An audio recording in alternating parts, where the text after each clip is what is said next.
জানি কানি পাপানি ব্রহ্ম হতানি কানি চাস তানি স্তানি প্রাণশন্তি প্রদক্ষিণ পদে পদে। তুলসীকে পরিক্রমা করলে কি হয়? ব্রহ্ম হত্যা পাপ মুক্ত হয়ে যায় সে।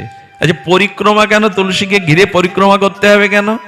বলে জগতে অনেকবার পরিক্রমা করছো, আসা যাওয়া পরিক্রমা, জন্ম মৃত্যু ঘুরছো। তুলসীকে প্রদক্ষিণ করলে আর এই আসা যাওয়া ঘোরা তোমার লাগবে না। তুলসী পরিক্রমা করলে আপনার আসা যাওয়া লাগবে না, এই জগতে আর ঘুরতে হবে না। বলি এই বোধটাই তো এলো না।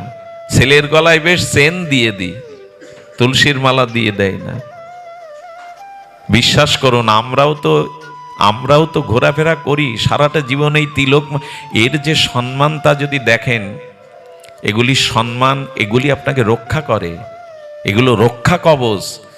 তাই সন্তানদেরকে ছোটবেলা থেকে এই আদর্শ দিয়ে দিন।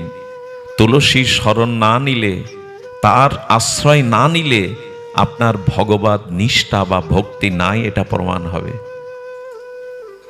এই জন্য এই মনের অভিলাষ বিলাসকুঞ্জ দিয়ে উদাবাস।